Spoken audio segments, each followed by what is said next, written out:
नमस्कार। आज चर्चा छ आलुको बारेमा। धेरै एडभान्स मानिसहरू, हायर क्लासका र विशेष गरेर विदेशमा बस्ने मानिसहरूलाई तपाईले कुरा सुन्नुहुन्छ कि म कार्ब्स खान्न। कार्ब्स भनेको कार्बोहाइड्रेट, त्यसमा भनेको विशेष गरेर भात र आलुको कुरा हुन्छ। म त यो खान्न, यो हेल्थको लागि नराम्रो। तर वास्तविकमा आलु कति राम्रो हो आज यो भिडियो हेरेपछि तपाईँ थाहा पाउनुहुनेछ। जो आलु खानुहुन्न उहाँहरूले त झन् यो भिडियो हेर्न जरुरी छ, र जो आलु खानुहुन्छ तपाईहरूले कहीँ गलत तरिकाले यसबाट बेफाइदा केही हानि त भइरहेको छैन स्वास्थ्यको लागि, त्यो पनि बुझ्न उत्तिकै जरुरी छ। किनभने अमेरिकाको सबभन्दा ठुलो संस्था FDA, जसले खाद्य पदार्थ र औषधिहरूको नियमन गर्ने गर्छ, त्यसले 2024मा एउटा जानकारी, एउटा सल्लाह के दियो भने उसको वेबसाइटमा हामी हेर्न सक्छौँ कि आलु काटेर पानीमा कम्तीमा 15 देखि 30 मिनट राख्नुपर्छ। फ्रिजमा आलु काटेको आलु राख्नुहुन्न। किन यस्तो भनेको होला, यसको बारेमा आज चर्चा हुन्छ। तर विशेष गरेर आलुका फाइदा, कस्तो व्यक्तिको लागि आलु एकदमै राम्रो खाने कुरा हो, कति आलु खाँदा राम्रो हुन्छ। धेरैले लाग्छ कि होइन मेरो त सुगर बढेको छ, डायबिटिजमा त आलु खानुहुन्न भने एउटा पुरानो धारणा छ। तर यो भिडियो हेरेपछि तपाईँ यो पनि थाहा पाउनुहुनेछ कि डायबिटिजको बिरामीको लागि पनि आलु आवश्यक खाना हो। तर कति खाने, स्वस्थ व्यक्तिले कति खाने, रोग भएको व्यक्तिले कति खाने, बोक्रामा के छ, बोक्रा हटाएर खाँदा के फाइदा हुन्छ, के बेफाइदा हुन्छ, आलुका कस्ता परिकारहरू हाम्रो स्वास्थ्यको लागि राम्रो हुन्, कस्ता नराम्रो हुन्, नराम्रोलाई कसरी फाइन्ड आउट गर्ने, कसरी हटाउने, र आलुमा जुन कार्बोहाइड्रेट हुन्छ त्यो कार्बोहाइड्रेट साँच्चीकै नराम्रो हो त। धेरैले कार्बोहाइड्रेट भनेपछि चिनीको कार्बोहाइड्रेट, फलफुलको कार्बोहाइड्रेट, आलुको कार्बोहाइड्रेट र तपाईले खाने ब्रेडको कार्बोहाइड्रेटमा कुन राम्रो कुन नराम्रो इत्यादि कुराहरू आज चर्चा हुनेछ। र तपाईहरू सबैको लागि यो जरुरी छ। किनभने मैले केही कुरा यस्तो भेटाएको थिएँ कि मलाई पनि जानकारी थिएन, जबकि म यस्तो कुराहरूमा यति रुचि राख्छु। त्यसैले मलाई लाग्यो कि मेरा जुन दर्शकहरू हुनुहुन्छ तपाईहरूलाई त झन् यसको बारेमा धेरै कन्फ्युजन र डाउट्स होला, जानकारी नहोला। त्यसैले हाम्रो सबैको प्रिय आलुको बारेमा आज चर्चा गर्दैछु। र अहिलेसम्म सब्सक्राइब गर्न बिर्सनु भएको छ भने यसो कष्ट गर्नु होला। आलु कसरी पकाएर खाने यो जानकारी भिडियोको अन्त्यमा राखेको छु, हेर्न नछुटाउनु होला। सन् 2024 मार्चमा तपाईँ FDA को वेबसाइटमा हेर्न सक्नुहुन्छ कि FDA ले के सजेसन गरिरहेछ कि आलुलाई ताछेर 15 देखि 30 मिनट पानीमा रहन दिनुहोस्। त्यो गर्दाखेरि के हुन्छ भने जब त्यो आलुको तरकारी तपाईँ पकाउनुहुन्छ र त्यसलाई फ्राई गर्नुहुन्छ या हिट गर्नुहुन्छ भने आलुमा एक्रिलामाइड नामको रसायन उत्पन्न हुने गर्छ।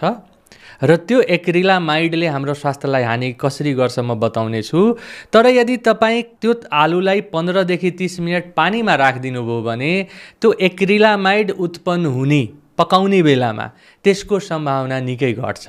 अर्थात् आलु खाँदाखेरि एक्रिलामाइड हामी खाइरहेको हुन्छौँ, पकाउने बेलामा त्यो उत्पन्न हुन्छ स्टार्चको कारणले, जुन दीर्घ रोग लगाउन सक्छ। धेरै एनिमलहरूमा, एनिमल स्टडिजमा के देखिएको छ भने एक्रिलामाइड भनेको क्यान्सर र दीर्घ रोगसँग जोडिएको सम्बन्ध देखिया छ। तर कति खाँदा मानिसलाई हानि गर्छ यो कुरा अहिले तथ्य प्रमाणित भएको छैन। तर यति बुझाइ छ कि तपाईँ दिनहुँ यदि केही कुरा यस्तो एक्रिलामाइड भएको खानुहुन्छ भने तपाईँ सचेत हुन जरुरी छ र यसको मात्रा घटाउने।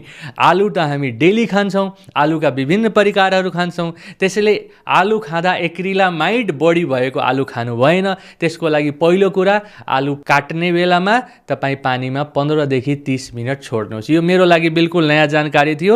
अब तपाईहरुलाई कतिजनालाई आउँछ, कृपया यो कन्टेन्टहरू हेरिसकेपछि कमेन्ट्स र लाइक पनि गर्नुहोस् कि मलाई पनि थाहा हुन्छ कि तपाईहरुको कस्तो जानकारी छ, रुचि छ। त्यही अनुसार मैले नयाँ टपिक पनि डिसाइड गर्नेछु। अब दोस्रो कुरा, फ्रिजमा राख्नु भएन। मैले आफ्नो घरमा सोधेँ कि तिमीहरू आलु काटेर बढी भयो भने फ्रिजमा राख्छौ त? हो, राख्ने रहेछ। हेर्नुहोस्, मलाई हाम्रो घरमा पनि त्यस्तो रहेछ। फ्रिजमा नराख्नुहोस्। फ्रिजमा राखेपछि फेरि त्यो चिसोको कारणले जुन स्टार्चमा परिवर्तन आउँछ आलुमा, त्यो पकाउने बेलामा त्यसमा एक्रिलामाइड भन्ने रसायन फेरि बढ्दो रहेछ। त्यसैले फ्रिजमा राख्नु भएन। र अब सबभन्दा बढी पकाउने विधिमा सबभन्दा सुरक्षित भनेको उमाल्नु हो। आलु उमालेको खानु सबभन्दा बेस्ट भयो। सो उमालेको खाँदाखेरि एक्रिलामाइड उत्पन्न हुन्न। अरू तरिकाभन्दा सबभन्दा नराम्रो भनेको फ्राइङ रहेछ। तेलमा जुन हामी फ्राई गर्छौँ त्यस बेलामा बढी एक्रिलामाइड उत्पन्न हुन्छ। भनेको धेरै हिटमा भुट्नु, धेरै लामो समयसम्म हिटमा पकाउनु आलुको लागि राम्रो होइन। त्यसैले यसमा कसरी छुट्याउने भने तपाईँ यो दृश्यमा हेर्न सक्नुहुन्छ कि यो चिप्सहरू छ, आलुको चिप्स, जुन अलिकति खैरो टाइपको छ, ओभर हिटेड तपाईँ बुझ्न सक्नुहुन्छ, बढी फ्राई गरेको। या त्यो आलुको भुजिया तपाईँ हेर्न सक्नुहुन्छ, यो अलिकति ब्राउन कलरको खैरो खैरो कलर भनेको त्यहाँ एक्रिलामाइड बढी भयो। र गोल्डन येलो भनेको पहेँलो मात्रै, त्यो भनेको एक्रिलामाइड यसमा एकदमै न्यून भएको बुझिन्छ। त्यसैले तपाईँ आलुको तरकारी भुट्नुहुन्छ, तरकारी भुजिया जे पकाउनुहुन्छ परिकार, यो खैरो रङको हुनु भएन। सकेसम्म मिनिमम हिटमा पकाएको राम्रो, बोइल्ड गरेको राम्रो। तपाईँ आगोमा गाउँतिर जुन पोलेको खानुहुन्छ त्यो राम्रो, तर चाहिँ यसरी चाहिँ राम्रो भएन। Boiling is the safest method. माइक्रोवेभमा पनि बेकिङ गरेर खान सकिन्छ। अब धेरैलाई के लाग्छ भने म त आलु खान्न, मनाले म बुद्धिमान हो, आलु खानुहुन्न, यसमा कार्बोहाइड्रेट धेरै छ। ल अब बुझौँ कि आलुमा के यस्ता कुराहरू छ कि जुन हामीले खानै पर्ने तरकारीमा पर्छ यो। अब यसमा चाहिँ हामी पहिला फाइदाको कुरा गरौँ कि सबभन्दा पहिला तपाईँ हेर्नुहोला कि फाइबरको रेसादार खाना पर्छ। यदि बोक्रासहित खाइयो भने फाइबरको उच्चतम स्रोत मानिन्छ आलु। अब फाइबरको कति फाइदा छ त्यो तपाईँलाई थाहा छ, म पनि आज पनि चर्चा गर्नेछु। तपाईँ भिटामिन सी हेर्नुहोस्, आलुमा कति छ भिटामिन सी। भिटामिन सी को धेरै राम्रो स्रोत हो। भिटामिन B6, B2 र अन्य भिटामिनहरूको पनि यो राम्रो स्रोत मानिन्छ। त्यसपछि आयो खनिजको कुरा। खनिजमा सबभन्दा हाम्रो स्वास्थ्यलाई उपयोगी खनिज भनेको पोटेसियम, म्याग्नेसियम हो। विशेष गरेर उच्च रक्तचाप, मुटुको एङ्गलबाट, रक्तनलीहरूको एङ्गलबाट यसमा पर्याप्त पोटेसियम, पर्याप्त म्याग्नेसियम, म्याग्निज, फस्फोरस इत्यादि खनिजहरू छ, जसले यसलाई एउटा उच्चतम खाना, हाई क्लास भोजनको रूपमा यसलाई मान्न सकिन्छ। अब त्यसपछि यसमा अलिकति फ्याट पनि हुन्छ जसले हानि गर्दैन, थोरै प्रोटिन पनि छ जसले हामीलाई सहयोग गर्ने भयो। त यदि तपाईँ 100 ग्राम बोइल्ड आलुको कुरा गर्नुहुन्छ भने यसमा 87 क्यालोरी हुन्छ, 8% प्रोटिन, फ्याट 1% र 91% कार्बोहाइड्रेट भन्नाले अलि गुलियोपना र एनर्जी यसले बढी दिने भयो। अब कार्बोहाइड्रेटमा विशेष गरेर यसमा स्टार्च हुन्छ जसलाई रेजिस्टेन्स स्टार्च भन्छ।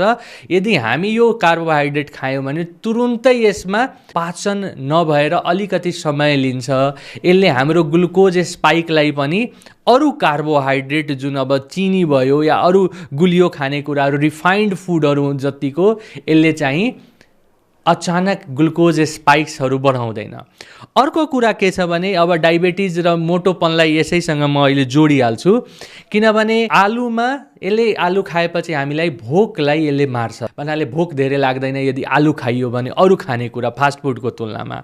त्यसपछि यसमा फाइबर बढी हुन्छ र यसमा पाइने कम्प्लेक्स कार्बोहाइड्रेट जुन चाहिँ अरू कार्बोहाइड्रेट जस्तो नराम्रो होइन, तुरुन्तै हाम्रो शरीरलाई गएर सुगर बढाएर हानि गर्ने टाइपको कार्बोहाइड्रेट होइन। त्यसैले थोरै मात्रामा मधुमेहको बिरामीले यसमा भएका फाइबर्स, भिटामिन्सहरूको फाइदा लाभ लिनको लागि खान जरुरी मानिन्छ। तर कति खाने भनेर अब नेक्स्ट प्रश्न आउँछ। एउटा मध्यम आकारको, मिडियम साइजको 150 ग्राम जतिको आलु हामी खान सक्छौँ प्रतिदिन। र डायबिटिजको बिरामी जसको सुगर बढी छ उसलाई अलिक कम, 75 ग्राम।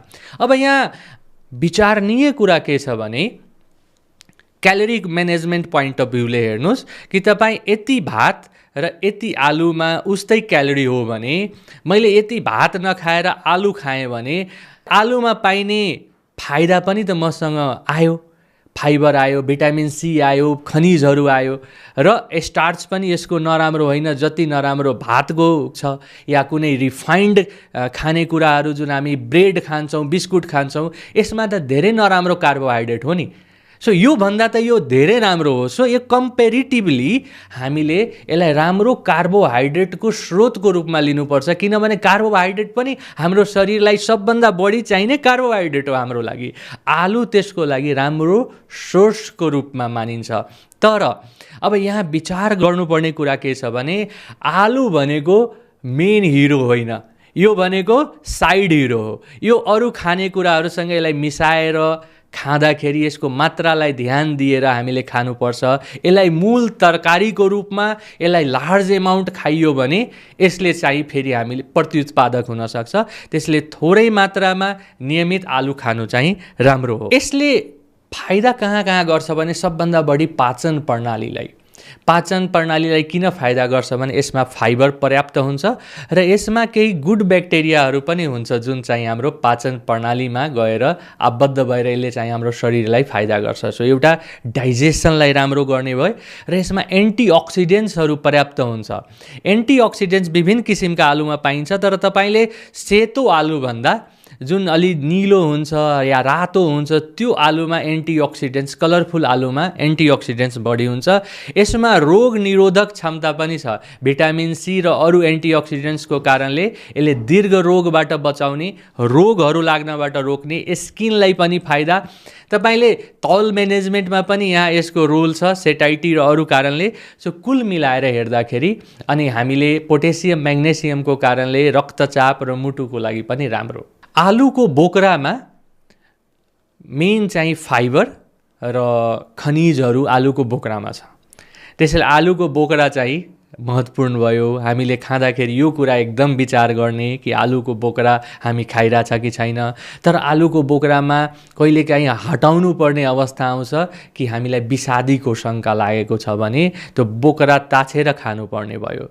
तर कसैलाई पाचनको समस्या आउँछ बोक्रा खाँदाखेरि, तर जसलाई सकिन्छ उसको लागि बोक्रा सहितको आलु धेरै फ्राई नगरेर प्रत्येक दिन सानो एमाउन्टमा आलु हाम्रो खानामा भयो भने यसले हामीलाई जुन हाम्रो सोच छ यसले नोक्सान होइन, यसले फाइदा गर्छ र धेरै फ्राई नगरेको, खैरो गरी फ्राई नगरेको आलु खाँदाखेरि यो स्वास्थ्यको लागि राम्रो मानिन्छ। कस्तो आलुको परिकार स्वास्थ्यको लागि राम्रो, कसरी पकाएको र कुन चाहिँ नराम्रो। पहिला राम्रो मेथडको कुरा गरौँ। जति पनि हामी उमालेर या बाफले पकाएको, एयर फ्राई गरेको, माइक्रोवेभ गरेको, बेकिङ गरेको, साँधेको, अचार बनाएको, म्यास गरेको, पोलेको यस्ता परिकारहरूमा हाम्रो पोषण तत्त्व पनि बचेको हुन्छ र यसमा चाहिँ हानिकारक पदार्थहरू पनि हुँदैन। तर यदि हामी आलुलाई डिप फ्राई गर्छौँ तेलमा या प्यान फ्राई गर्छौँ भने त्यो हानिकारक भयो। पोट्याटो चिप्सको रूपमा प्रयोग गर्छौँ भने त्यो हानिकारक भयो। हामी भुजिया बनाउँछौँ धेरै बेर हिट गरेर, खैरोसम्म हिट गरेर यदि ताल्छौँ भने त्यो नराम्रो भयो। फ्रेन्च फ्राई यिनीहरू डिप फ्राई गर्दाखेरि यसमा एक्रिलामाइड पनि उत्पन्न हुने भयो र यसमा चाहिँ पोषण तत्त्वहरू पनि आलुको जुन पर्पसले उद्देश्यले हामी खान्छौँ त्यो पनि कमी हुन्छ। डिप फ्राई गरेको आलुमा क्यालोरी पनि एकदम धेरै हुन्छ, यो हानिकारक भइहाल्छ।